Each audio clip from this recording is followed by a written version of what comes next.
Dopo 10 anni di battaglie, di scontri leggendari e di strategie divine, la guerra di Troia è finita.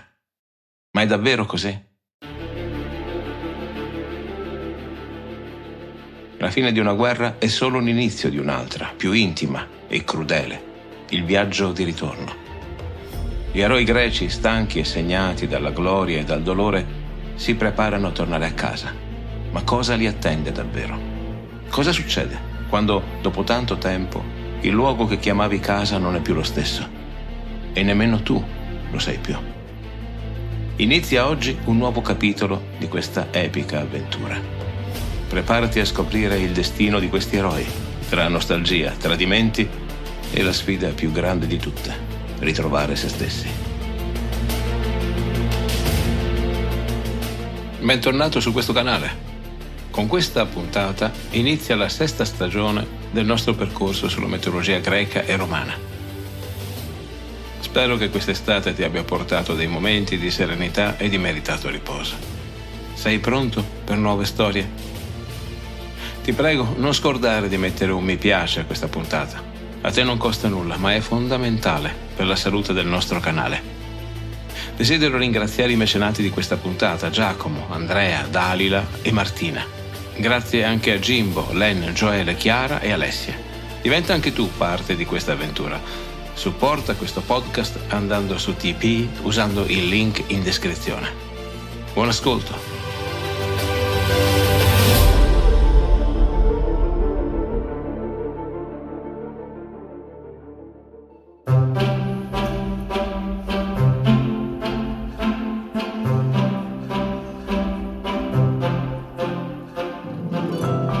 Questo che stai ascoltando è Mitologie, le meravigliose storie del mondo antico.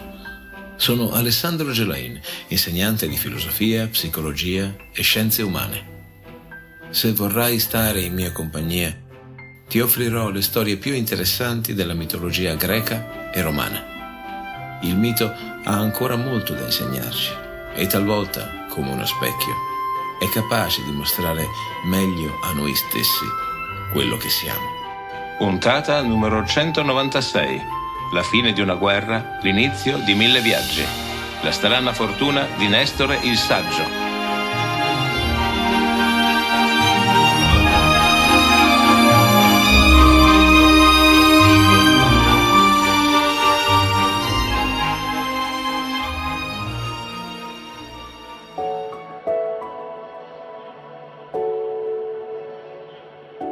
Sono passati 10 anni o forse più, da quando la guerra delle guerre ha avuto inizio. Il conflitto attorno alle mura di Troia ha avuto fasi alterne. Non tutti i 10 anni sono stati testimoni di scontri tra eserciti. Come siamo venuti a sapere, ci sono stati incontri, tavoli diplomatici, sotterfugi, tradimenti e pause forzate, ora dalla volontà degli dèi, ora dall'alternarsi delle stagioni. Ma adesso che la guerra è finita, che Troia ancora fuma per gli incendi che pian piano si vanno a smorzare, che le armi finalmente tacciono, adesso è tempo di tornare a casa. Gli Achei velocemente si preparano a questo lungo viaggio. Sono tutti desiderosi di tornare alle proprie case, di ritrovare i propri figli e le spose che li hanno attesi per così tanto tempo, temendo ogni singolo giorno per la loro sorte.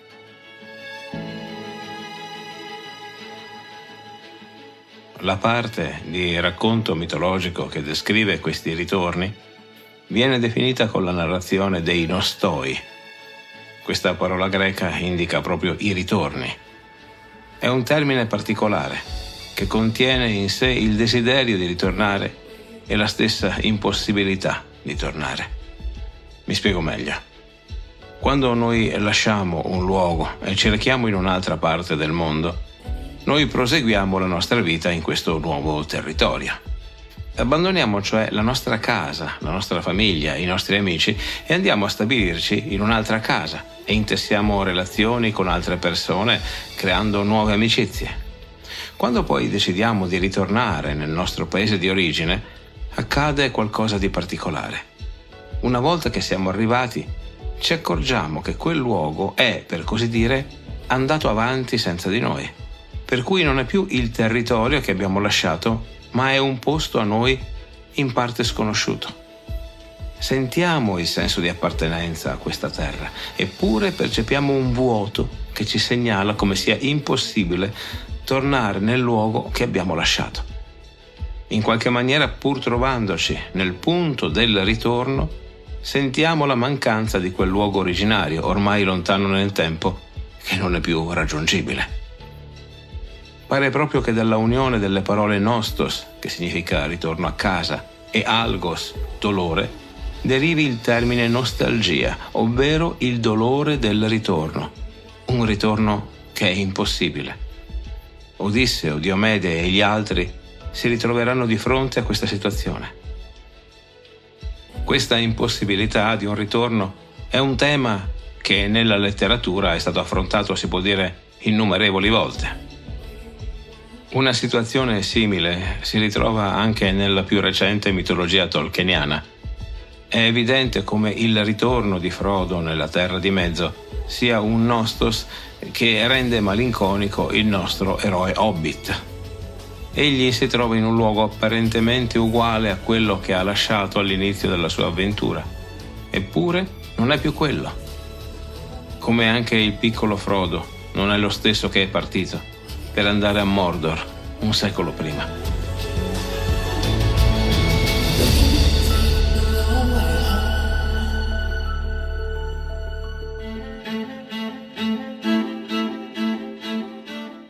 Tornando ai nostri eroi, come hai saputo nell'episodio relativo al ritorno di Agamennone nel suo regno, la partenza della flotta che è stata funestata dalla contrarietà di Atena e altri dei.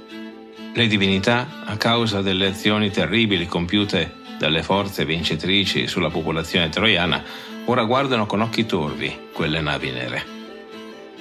Oltre alla contrarietà delle volontà divine, ci sono anche altre variabili che portano gli Achei ad affrontare ognuno per sé un'avventura.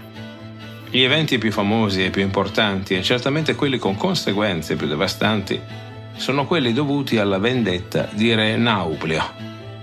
Il vecchio re è giunto a Troia alla ricerca di testimonianze e di particolari riguardo la morte del figlio, Palamede, uno dei più importanti generali delle forze achee.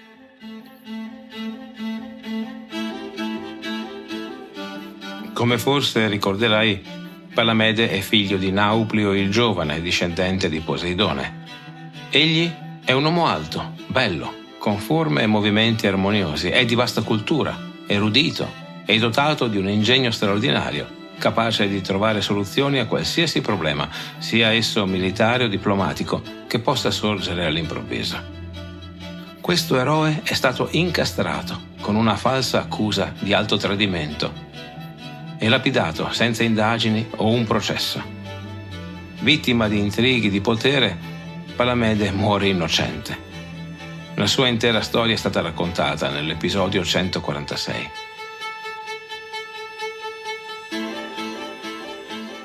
Il padre giunge furioso a Troia per esigere le prove di questo tradimento, che evidentemente mancano. Domanda allora di sentire le parole di Palamede pronunciate in sua difesa, ma anche qui nulla è stato redatto in quelle ore terribili. Chiede infine di essere ricevuto da Agamennone e anche qui si scontra con un muro. Il grande re rifiuta anche solo di guardarlo in faccia, che il vecchio padre del traditore Palamede ritorni in patria al più presto, se non vuole scatenare l'ira del re di tutti gli Achei. Nauplio è fuori di sé e sulla via del ritorno comincia a mettere in atto la sua vendetta su Agamennone, Menelao e tutti gli altri comandanti greci. Per prima cosa fa tappa al faro posto sul monte Cafareo e qui convince il guardiano ad attirare i suoi nemici verso le secche, facendo naufragare decine e decine di vascelli.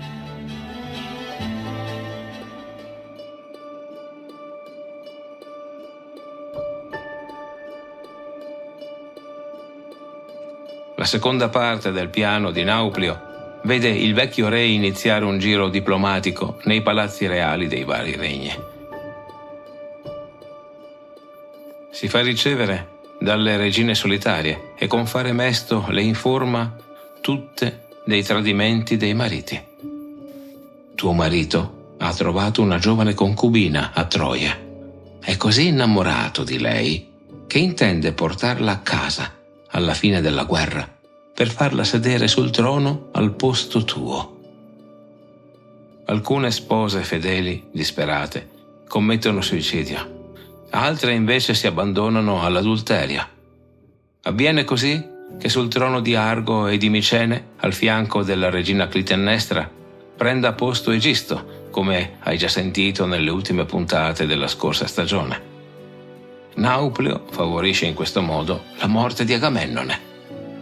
Allo stesso modo Egialea, moglie di Diomede, si lega a Comete, figlio di Stenelo, e la moglie di Idomeneo, Medea, si concede ad un certo Leuco. L'unico tra tutti gli Achei che può aver raccontato di non aver avuto alcun tipo di problema con il suo ritorno a casa è proprio lui, Nestore il Vecchio. Viene definito da Omero come il più saggio tra i greci e la sua parola è sempre ben accetta dai comandanti che guardano a lui con rispetto.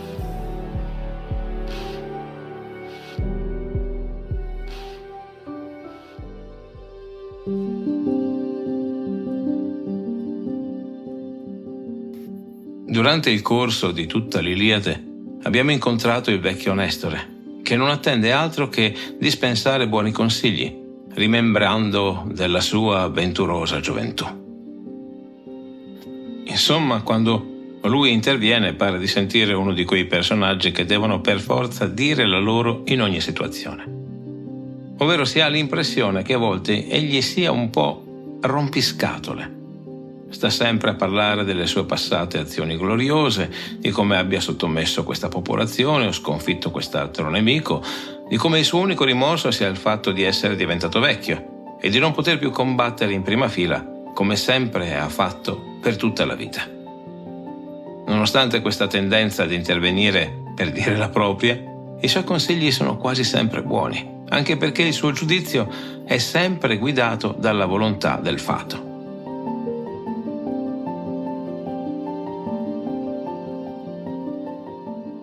Nestore è figlio di Neleo, re di Pilo, ed è nipote di Poseidone, vanta perciò una ascendenza semidivina.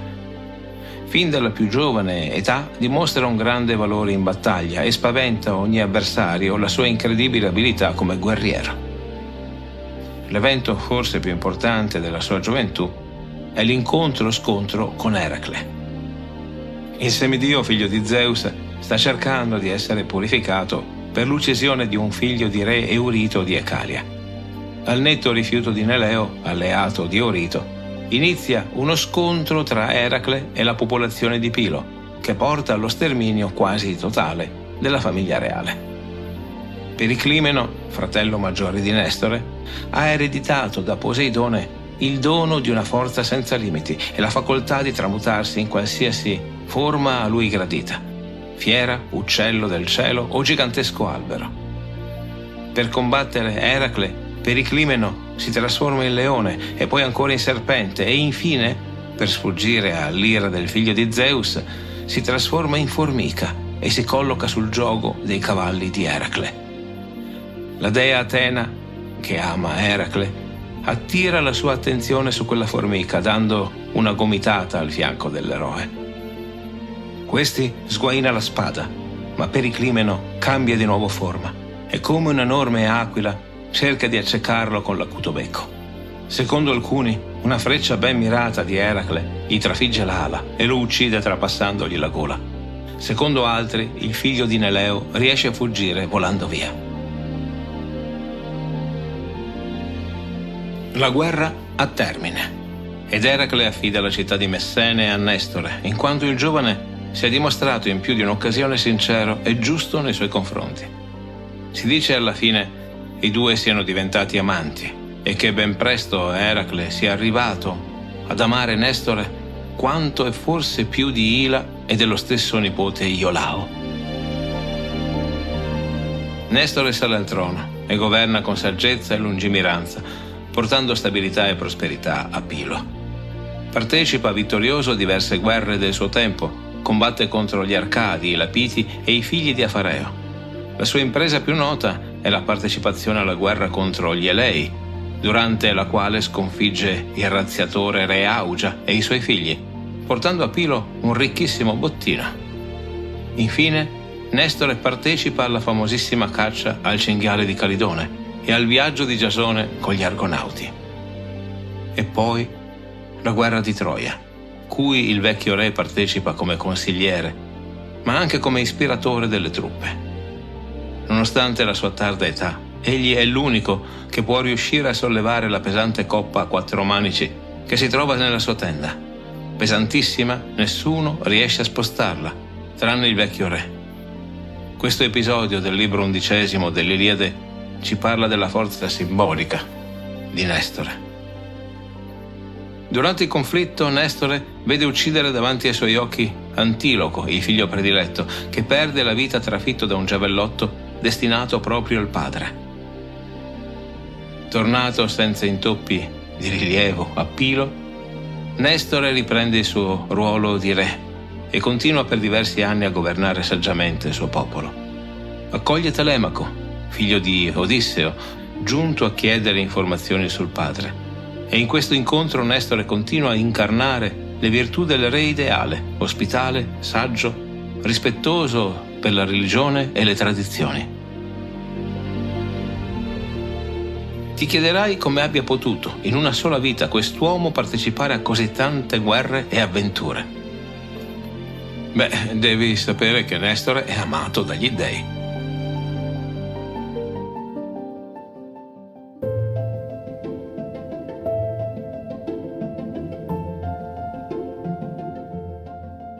Di solito questa non è una cosa che dà una grande gioia, in quanto accade spesso che chi è amato dagli dèi debba sopportare prove continue e grandi drammi. Così non è per Nestore, che viene benedetto dalle divinità con una vita lunga oltre 3 vite d'uomo. Questa longevità deve essere interpretata come un premio degli dèi per la sua rettitudine, la sua pietà, il suo costante rispetto delle leggi divine. Il vecchio re diviene così un simbolo di saggezza eterna e di guida ideale, un esempio per ogni altro re greco. Questo vecchio, simpatico, rompiscatole, saggio re è proprio l'unico ad aver avuto un ritorno verso casa senza problemi. Le sue navi hanno attraversato il grande mare e sono arrivate sane e salve tutte in patria. Nessuno degli altri eroi ha avuto questa fortuna. Tempeste, naufragi, venti avversi hanno decimato le navi nere, disperdendo gli eroi tra 1000 isole. Di questi terribili eventi cominceremo a parlare dal prossimo episodio, dedicato all'eroe che ha osato sfidare lo stesso Poseidone, il feroce Aiace Oileo. Ti aspetto.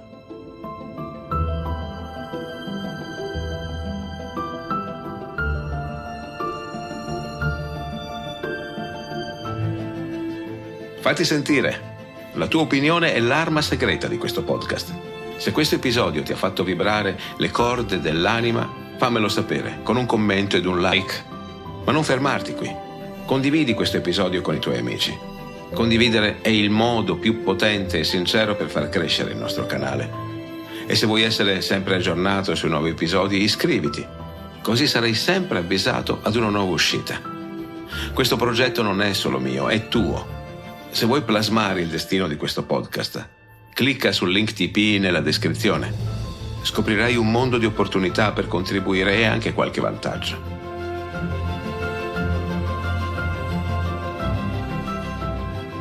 Hai appena ascoltato un episodio del podcast Mitologia, le meravigliose storie del mondo antico, raccontate da me, Alessandro Gelain. Grazie per esserti sintonizzato.